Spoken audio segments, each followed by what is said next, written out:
Good day, ladies and gentlemen. Thank you for tuning into our channel. In this video tutorial, I'm going to be teaching you HTML5, which is a standard markup language for creating web pages.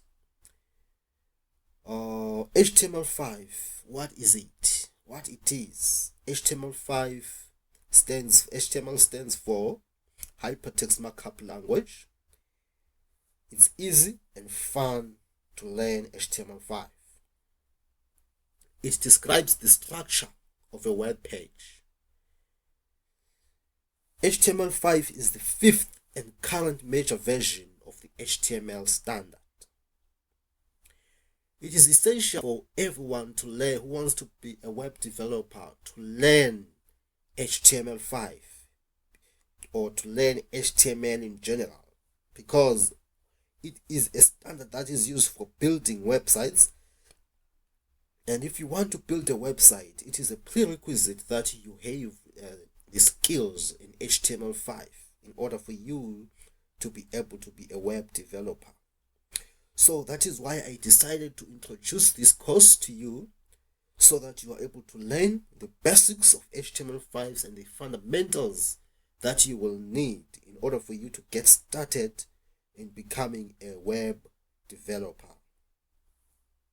In this video tutorial, I'm going to give you an introduction to HTML5.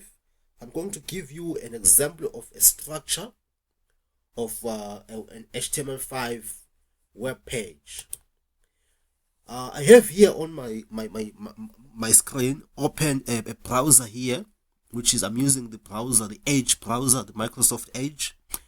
I also have a text editor, which is Visual Studio Code. I've already created a file called index, and I have saved it with an extension .html, because this is the file type that we use when saving HTML files. So I'm going to start typing my basic code for HTML5. So it starts with the doc type declaration. This is called a document type declaration, and this is the standard for HTML5 that we are using. And we have got the HTML tag over here. This tag, it encloses all the text that we are going to be typing in HTML5. This shows that this is the main document, which is HTML. It's in HTML format. So the tag encloses all other text that we're going to type. I'm going to start by typing the head tag. If you can notice that all my tags are in pairs, we have the start tag and the end tag. So every tag that you write, don't forget to include also the closing tag of that particular tag. So we have got the title tag. About the title tag, before I go to the title tag, I want to just talk about a little bit about this head section, this head tag. Everything that we type inside the head tag is not going to appear here, because this tag is only used to include the metadata about our site. We include things such as the title tag, title element. We include the link element. We include the style element. We also include the meta tags inside the head section. And there are other tags that we can talk about that we include in the head section. So if you can notice here, the title should appear here. As you can see, if you move over here to my browser, what you see here is an index.html, which is the name of our HTML file. So it is appearing here, showing that it is this file that is being opened using this browser. But here is showing only the index.html, because we haven't included the title yet. So I'm going to include the title, and I want you to notice the change in the title of our web page here. So I'm just going to type a simple title, hello world, hello world web page. Let me just title. Right, this is the title that we have included. Then I'm going to reload my browser here. You can notice now that the title has changed to the title that we have included here, and you notice that this title is not appearing here in the browser view window, but it is only appearing here at the top on the title bar. So that is what we one of the text that we include in our head section.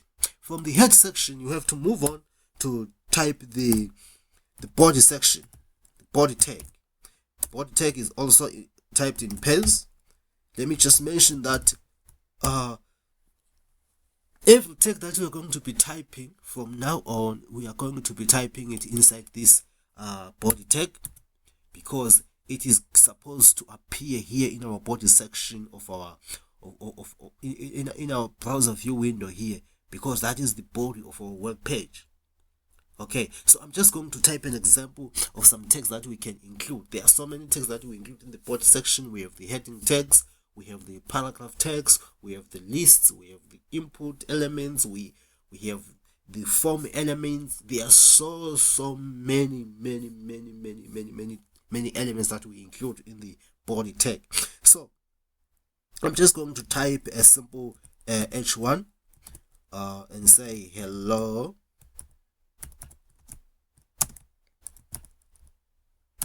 world. Right, this is the heading tag. It is the largest heading. It is an h1 heading. We have about 6 headings. We are going to be talking about them in the next video. We have the heading tag. If I refresh or reload my window here, my browser, you will notice that now the things are starting to appear in here in the browser view window. I have typed the heading tag in the body section. You notice that what we typed here in the head section didn't appear here, but what we have started typing something here in the body section, and it is appearing here in the browser view window. Let me just add a paragraph. Let me just add a p tag, a paragraph element. I'm just going to say HTML5 is a standard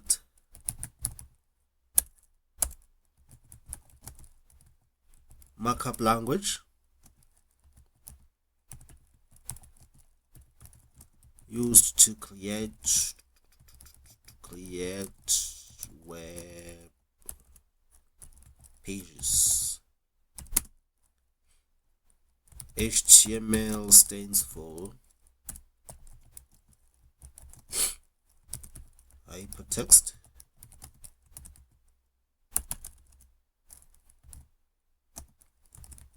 markup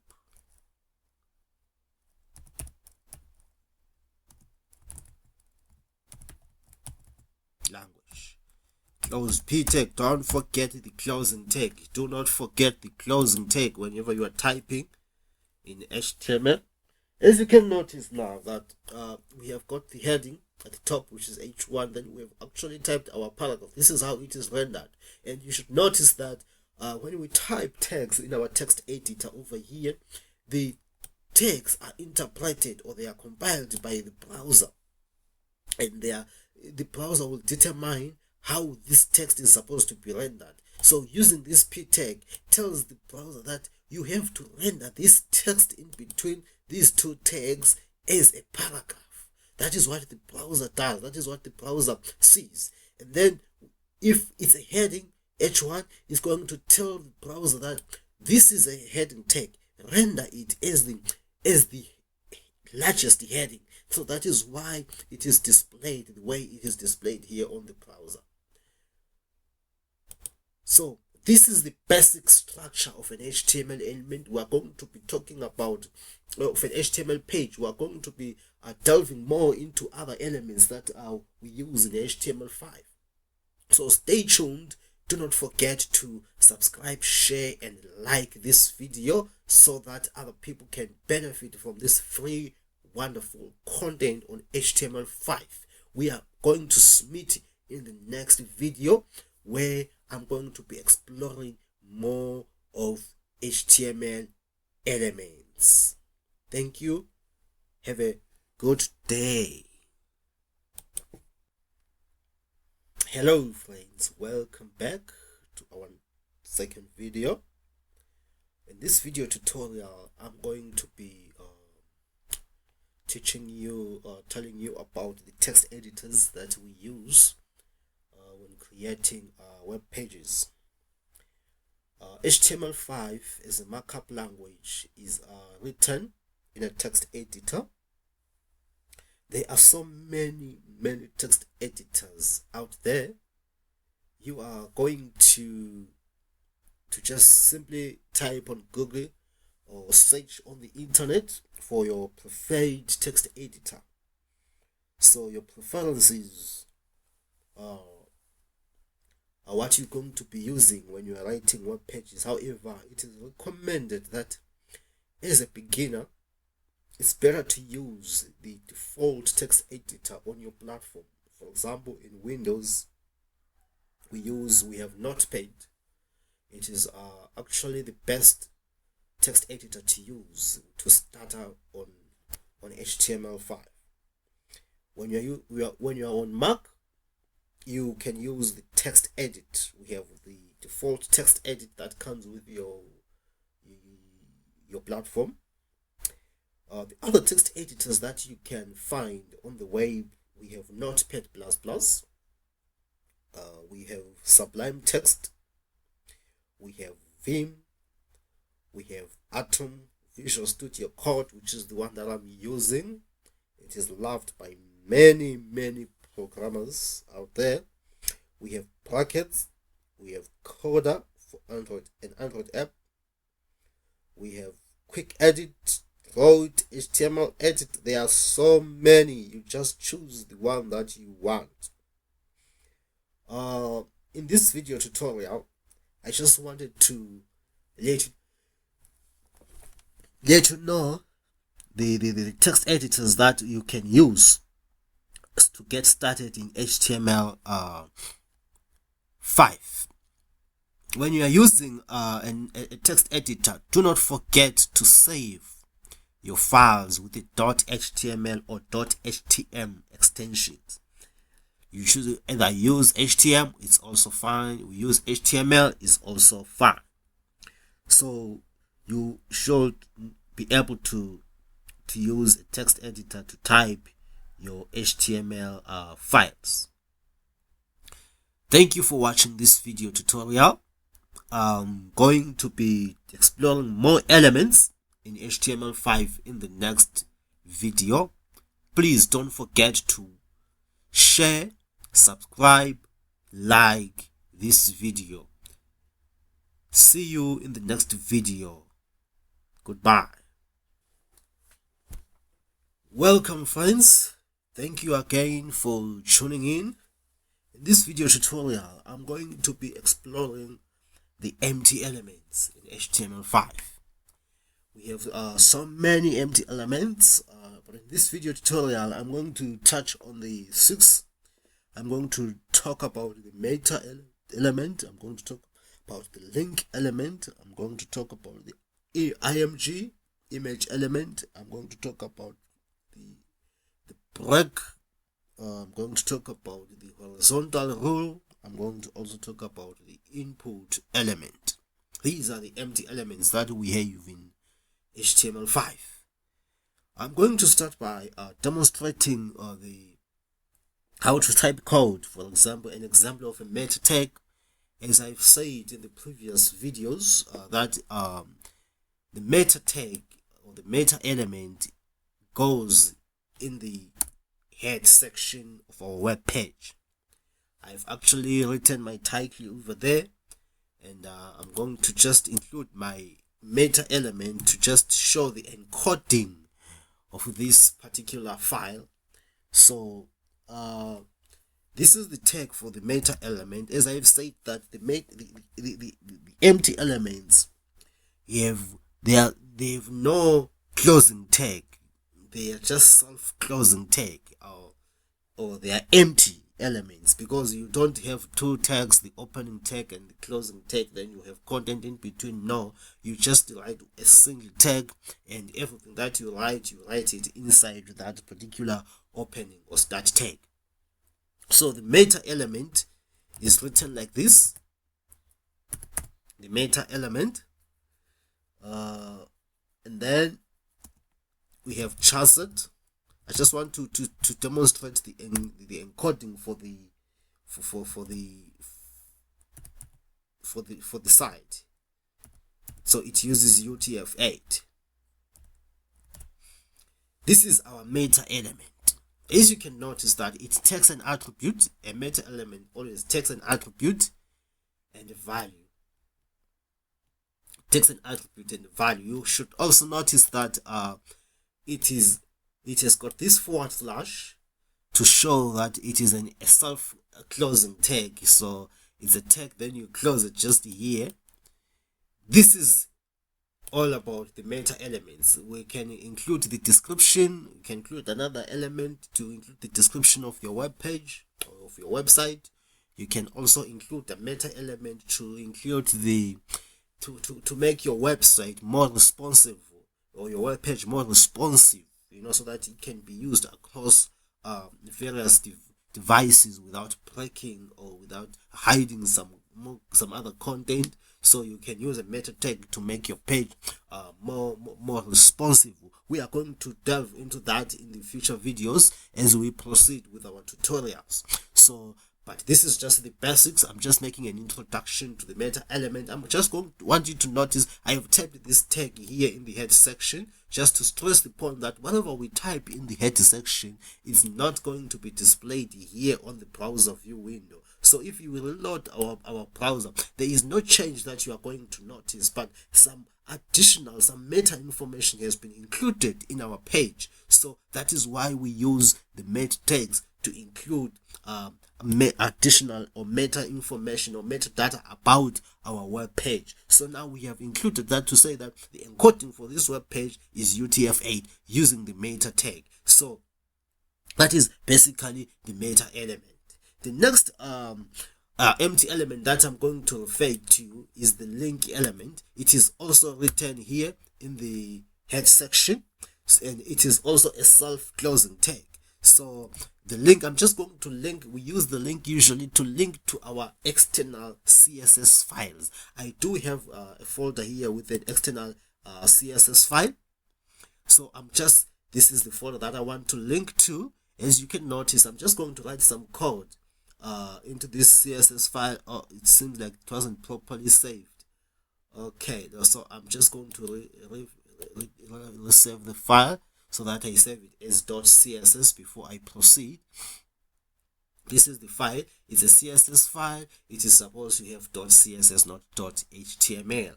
Do not make that mistake. This is a style sheet, so it's going to be a .css file, not a .html file. A .html file is simply used to write the structure, and then this one is used for styling the web page. For example, if you want to change the color of some text, or the background color, or the size of the images, or the size of some elements, you write your code in the CSS file, which is like this one. So I'm just going to link to this file here, so that when I make changes, or when I type something into this file, it's going to make changes to this file, and then you're going to see the changes here on the browser window. So this is what is going to happen. So I'm going to be linking to this particular styles file. So I'm going to use the self-closing or an empty element called the link. So the link takes a few attributes. I'm just going to type the attributes. So now it's a type. Takes the attribute type, text or CSS, relationship with Israel, style sheet, then href. Now we are going to be linking to the file. This one will take as value the URL for our, so since the HTML file, this HTML5 is in the same folder with this CSS file, so we are simply going to include the name of the CSS file. However, if these, maybe this one could be on its own folder, we are going to include the full path, the full URL here for it to be rendered correctly. So now I have linked my CSS file, which is an external file. This is styles, so make sure that you type it correctly, not style. So you you spell it correctly when you are linking it in order for it to work. So I'm just going to let me just reload the page. You are going to see that they are not changed. I just want to change the color of my headings here using my CSS, because I've linked it here, so it's going to be able to change the color. So I'm just going to tag it. This is a selector. We are going to learn about it in the future videos. This is a selector, so I'm just going to say color, and then make them red. Simple. That's a simple color. So this is the syntax for writing our CSS code. For all the code, you're going to be writing it in this syntax. You have a selector, then you have the curly brace, opening curly brace, then you have a property, then you have a value. So this is the element that you want to change. You can use the tag itself like this, or you can use an ID, or you can use a class to change these elements. And then you have the property that you want to apply to this particular element, and then you have the value of that particular property. So this is how you write CSS. So I've written something here. Let me just reload and see if there are any changes that are going to take place. If you can notice that this one, it has changed all H1 elements, all H1 tags to red, because I selected H1. If I change here and select H2, for example, it's going to change the H2 element to what? To this color, because it's the one that I'm selecting. So I linked this file to this HTML file using the link empty element. This is the syntax for linking the link. So for example, I remove this link, if I remove this link and then reload my browser,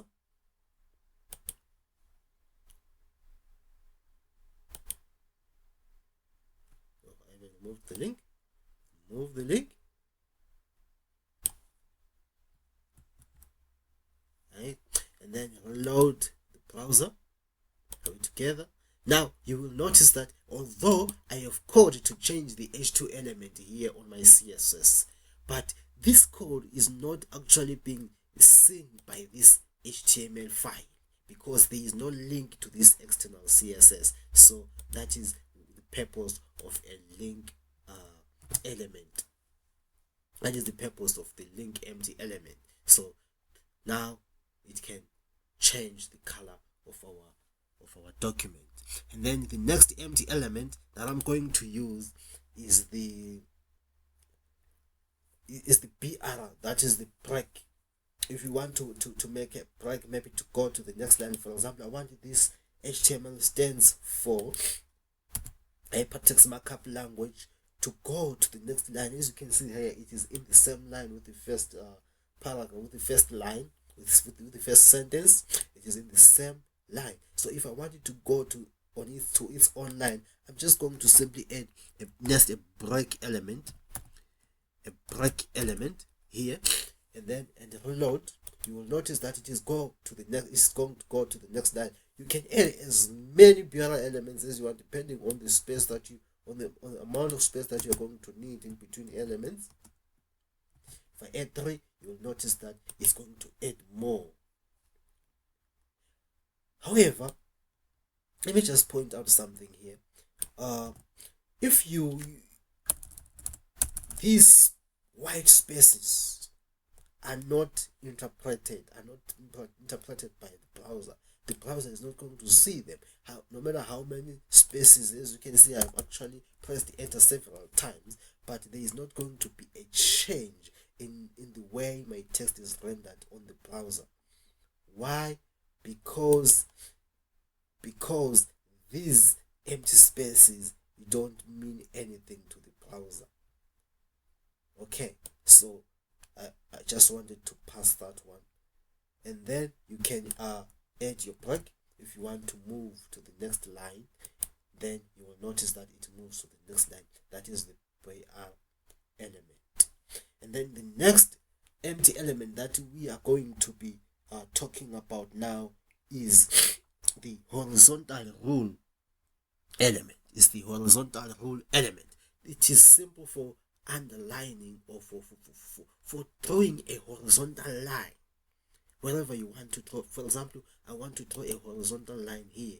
I'm simply going to type my HR tag like this. Then it's going to draw a line for me, a horizontal line for me after the paragraphs. That is another empty element. The other empty element that I'm going to be looking at, it also takes quite a number of attributes. You can use so many attributes on it. Then we have got the Img element. Img element. The image. If you want to insert an image into your web page, you are going to use the Img element. It takes the source attribute, src equals, and then you write the URL. I've got an image here in my assets folder. I have an image called img1. It's a PNG image. So I just want to insert this image in my web page here. So I'm going to use the img empty element. So what I'm going to do now is I want this page to look inside the assets folder.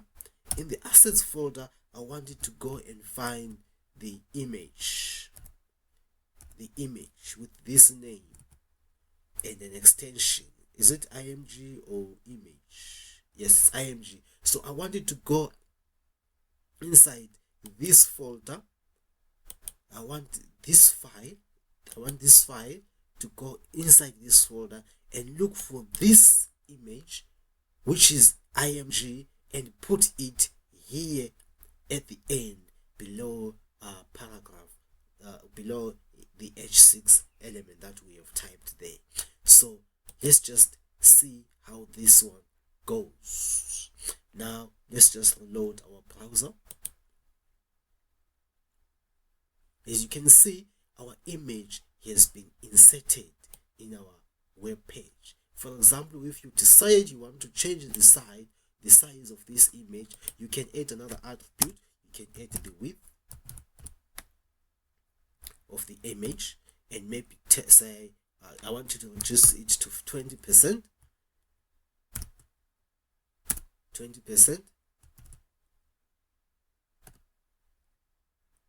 Oops, sorry. I need double quotes.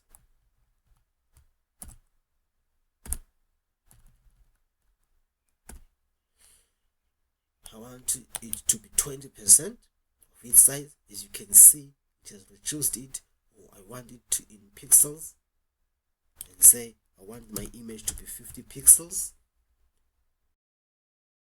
These are in HTML, or I want it to be 100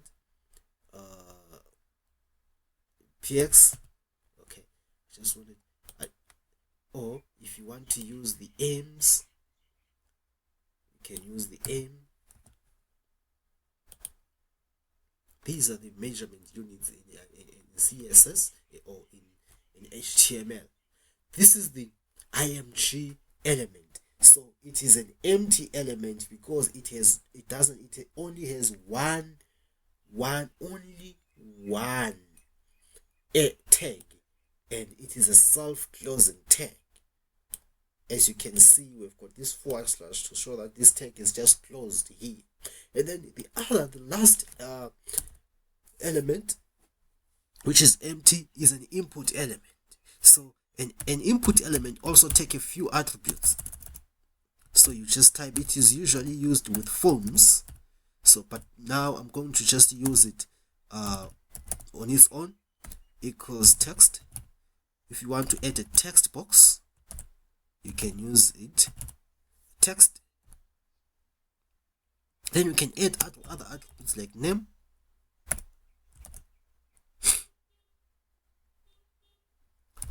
text box, ID, text box. Okay, anything you can add a placeholder if you want. There are so many attributes that you can include in your input element. It is also a self-closing element. Here I forgot to just include one attribute. For example, if you want to add alternative text in the image, alt text, and then you can add the text for and say that my image, so that if the image is not there, it's not appearing on the browser, the name, this text is going to be appearing in place of the image. So, and then this is the input element. Let's just load our browser and see how it is rendered on the browser. As you can see, I have got a text box here. I can type something inside this text box. So you use, why am I seeing a text box here? It is because that I said type text here. If I, for example, change this one and say button, it's going to give me a button there. As you can see, it has given me a button, but my button does not have a value. So I can actually add an attribute and say a value is equal to click me, and then this button is going to have a value that says click me. It doesn't do anything because it's just a button. And then this is the input element. This is the input element. It is also a self-closing element. You can experiment with this and do whatever you want with it.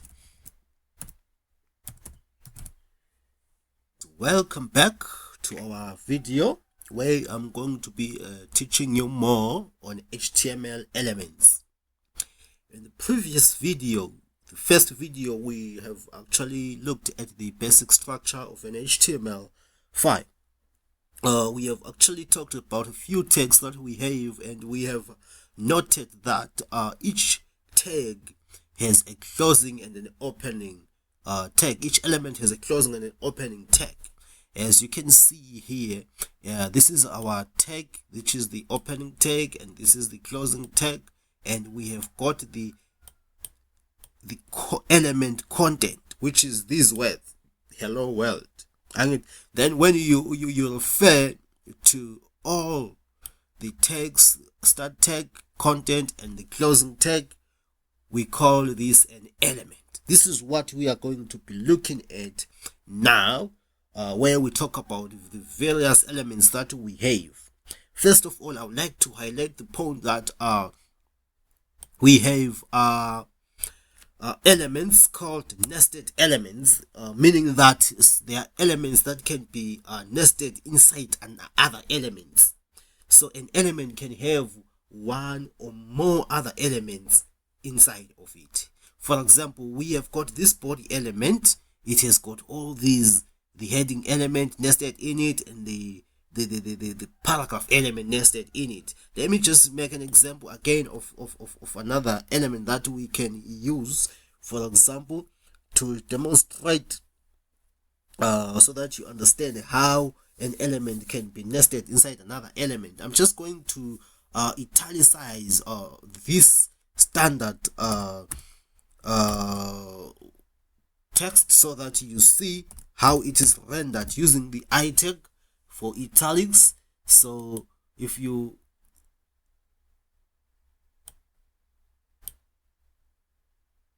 can notice that the way it standard has been italicized. This element is nested inside the paragraph element. the I element is nested inside the paragraph element. So I've just demonstrated there are so many other elements that you can use. You can use the B tag to demonstrate the bold this text. You will notice that the text will become bold.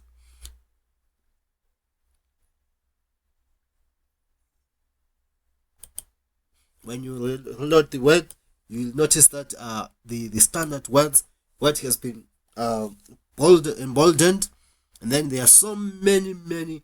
You can also use M. It's for emphasis. It almost has the same effect as the I tag for emphasis.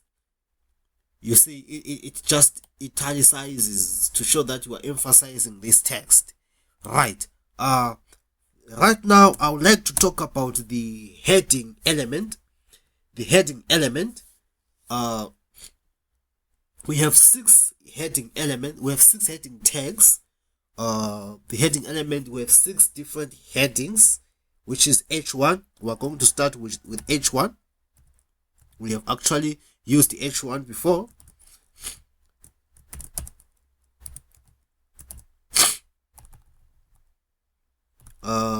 H1. This is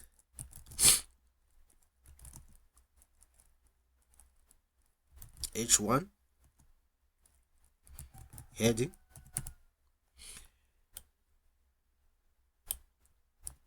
I'm just gonna copy and paste H2. You will notice the difference amongst these heading tags, how the text will be viewed on the browser. This H1 is being the largest heading, or the most significant heading that we have in HTML5.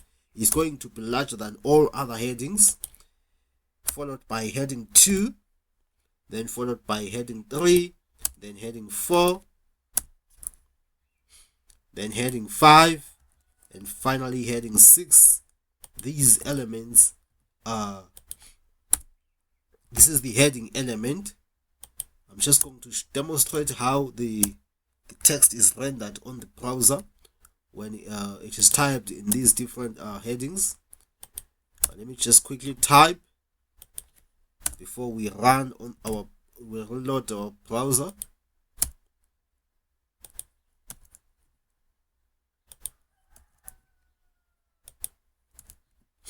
Right, let's reload the browser and see how this text is rendered. As you can notice that we have got the H1 element, the H1 tag, which is the first heading, and it is the largest heading. As you can see, the headings become smaller and smaller as this number becomes larger. So the heading 6 being the smallest, and heading H1 being the largest, and then we have got these. As you can see, this is how these headings are rendered on the browser when you type them in this way. So it is up to you, the developer, how you would like your headings to be.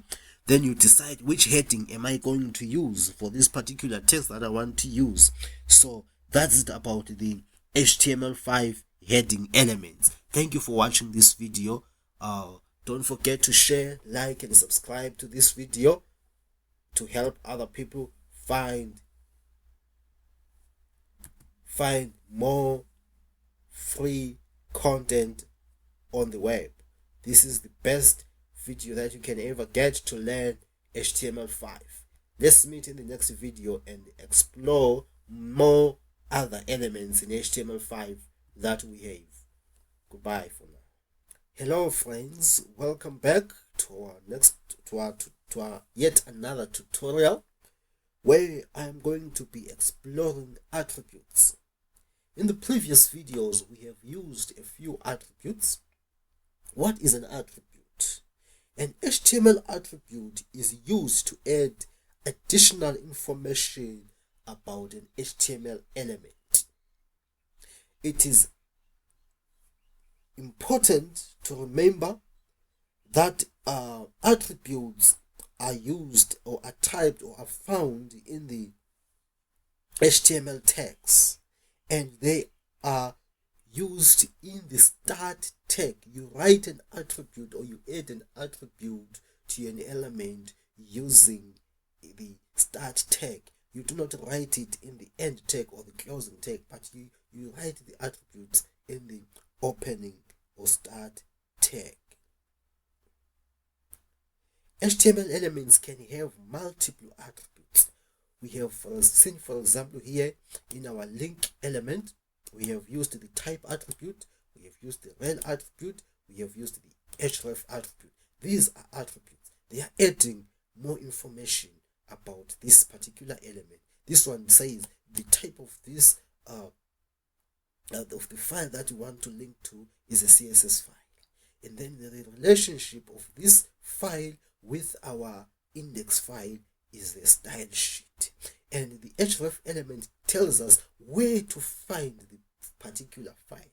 It gives us the path to the CSS file. So this element is taking several attributes, 3 attributes, and then we have got our input element here, which takes also the type attribute, it also takes the name attribute, it also takes the ID attribute, it also takes the value attribute. You can also include as many other attributes, for example, the placeholder attribute.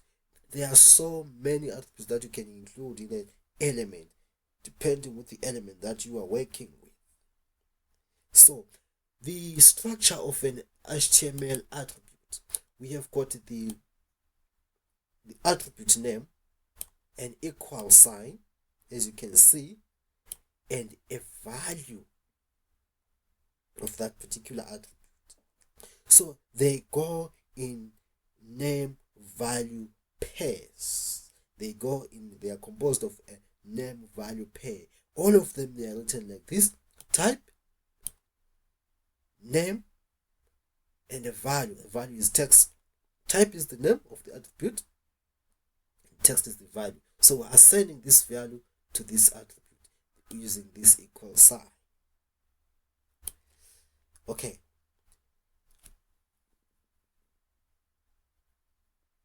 There are some attributes that can be used on all HTML elements. You can use them anyway. But for example, I cannot come to a paragraph as an element and say type. You see, this type can only be used to a few, for example, the input element. But I can use the ID element anyway on the ID attribute on any element that I want to refer to.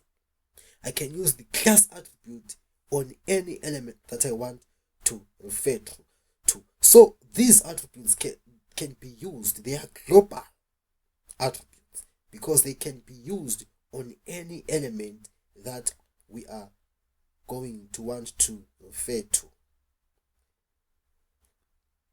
And then we're going to move on now and demonstrate the use of some attributes. I'm going to demonstrate the use of the style attribute so that I also talk about embedded CSS, embedded styling. So where we are going to be, we have seen other attributes so far. Then I want to use a style sheet, an embedded style sheet, or an inline style sheet, I mean, using, since we have used before an external style sheet, I'm now going to show you another attribute that you can use so that we can style our text inside an element.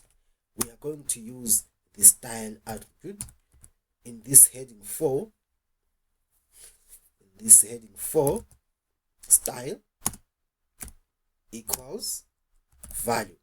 This is the name of the attribute, an equal sign, and then the value of the attribute. The value for the style attribute, it takes the CSS syntax. It takes a declaration of a CSS, the way we want to style our particular. I just want to change the color of heading 4. and I also want to do something to heading 4. That's something that we are going to see a difference between what is happening. Okay, so now I'm going to just say color.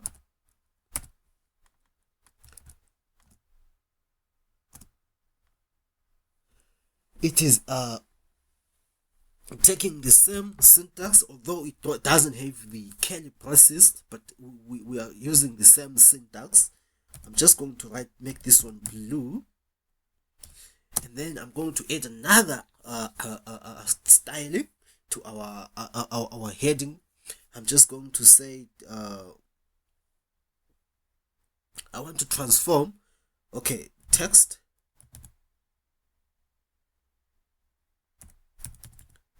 transform, okay, and then say uppercase. Let's just reload our browser and see the changes that are going to take place. If you notice, I've added 2 things. I've styled this heading 4 using 2 CSS styles. I've changed the color to blue. I've also transformed the text so that it becomes uppercase. As you can see, heading 4 is now blue, and it is also in uppercase. This is called inline CSS or inline styling. We are actually writing our CSS on the particular element, which is actually not recommended, because HTML is basically only meant for coming up or designing the structure of our page. It is only meant for coming up with the structure of our page. This styling should be done by the CSS, so it is not recommended for you to style your content using the HTML5. But I just wanted to demonstrate how an attribute can be used. Whereas, although we have been using attributes at the top there, but I just wanted to give you more on attributes. And then the other attributes that we are going to end with, we have 2 attributes that can be used on any element, and they are global. We have got the ID attribute, and we also have the class attribute. An ID, I want to talk about an ID before I talk about a class. Right? An ID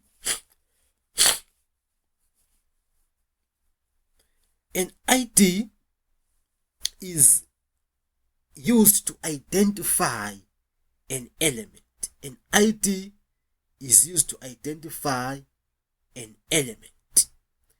Just for example, just like us human beings, we have our IDs. My ID number is different from another person's ID number. Why? Because that ID has got some features that only identify myself, that only identify me. So it is like a fingerprint. So if you use an ID on one element, you can never use the same ID on another element, because you are making them equal. Even twins, they have different IDs in the real world. But so you cannot use an ID more than once in an element, in a different element. If you have a paragraph with an ID, you cannot have another paragraph with the same ID. So I'm just going to talk about that. I'm just going to talk about that ID and demonstrate how it works. Okay, now I want to add an attribute. Let me add an attribute to h1, the ID attribute. ID is h1. This is my ID. It's an attribute. I'm using this attribute to only identify this h1. I'm just going to demonstrate how I can refer to this attribute, to this h1 using the h1 attribute. Let me just not say h1. Let me say heading 1 in full. Right. I want to refer to this heading 1 using this attribute. As you can see in my example here, I have referred to heading 2 using an element, a tag name. Now I want to use an element, an attribute. For example, when you are referring to an ID, you start by typing the hashtag. Remember, we are in a CSS file here, and then we are in a CSS file. The attribute is written just like this in my text editor, in my HTML5. But when I'm referring to this particular ID in my CSS, I'm going to first type the hashtag and then type my declaration. So what I'm going to do to the h1 element, I'm just going to underline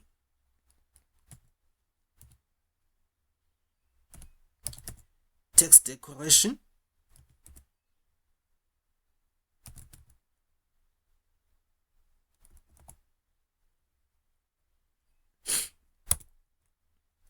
I'm going to underline using a double line. Let's just reload. Oops. Okay. Reload. What happened to my other h1? Oops.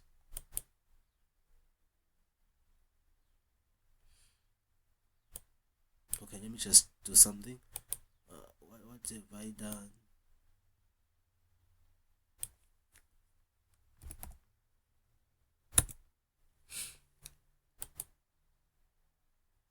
Okay, now we have underlined the heading 1. Where's my other heading? Let me see.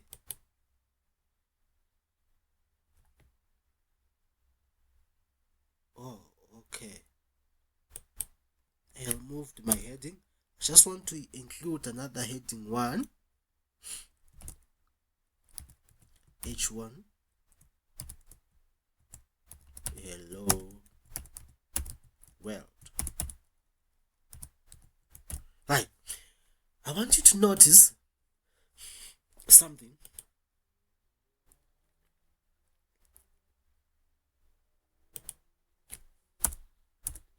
Let me just refer to my h1 again and say color green, and then reload my browser.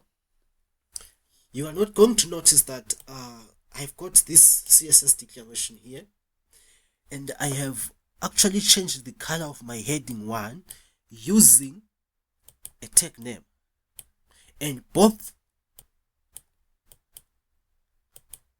elements with h1 tag have been changed to green. However, I also have got this h1 which is underlined. It is underlined because I referred to it using the ID that I had included as an attribute to my h1. This ID is not included on this one.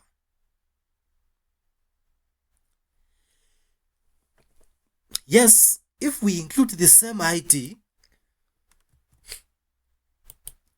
to that other paragraph, to that other heading, it's going to work. However, it is violating the standards of the W3C, the World Wide Web Consortium. It is violating the standards, and it is going to affect your SEO ranking on Google. So it is important that when you use an ID, you use it only once. When you use an ID, it's important that you use it only once.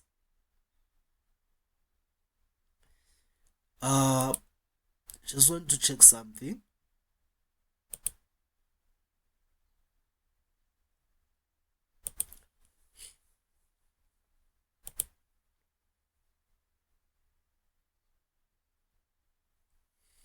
When you use an ID, make sure that you use it only once so that it doesn't affect your SEO ranking, search engine optimization, so your Google ranking.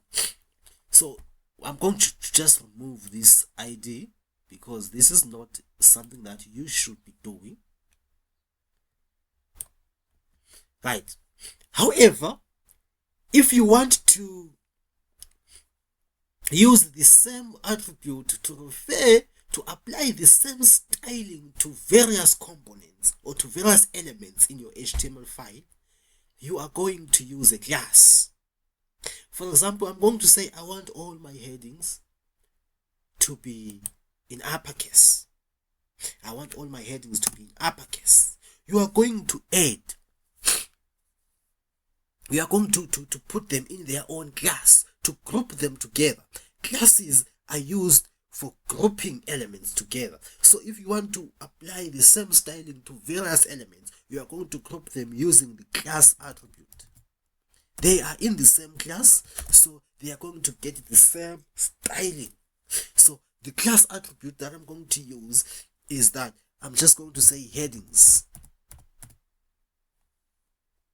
All my headings are going to have this class. Let me just copy and paste this class to all my headings. As you can see, I've got an ID.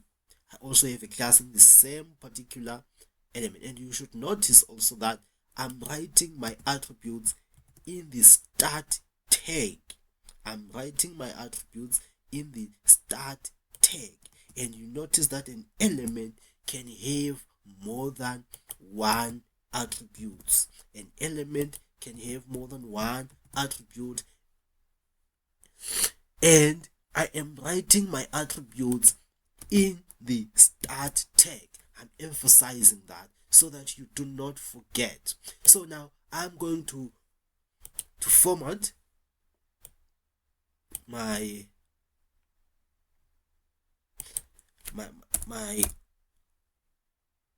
headings. Now, whenever I'm referring to a class, I'm going to start with a period.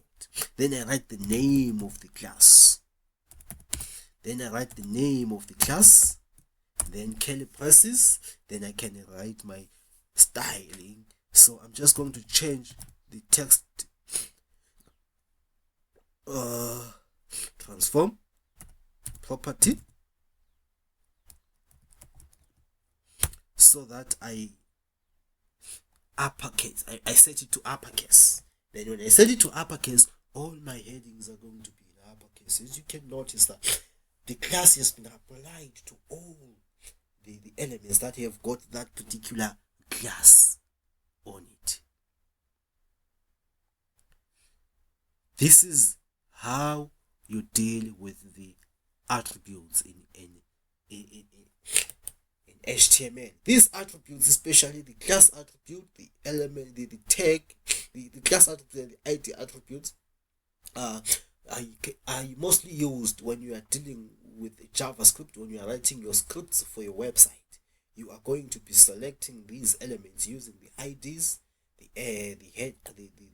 tags, or the classes. So it is used for that particular purpose. This is the end of the video. Thank you for watching. Please don't forget to share, subscribe, and like this video, as I'm going to be unpacking more elements in the future videos. Please stay with us and you are going to learn a lot. Thank you very much. Goodbye for now. See you in the next video.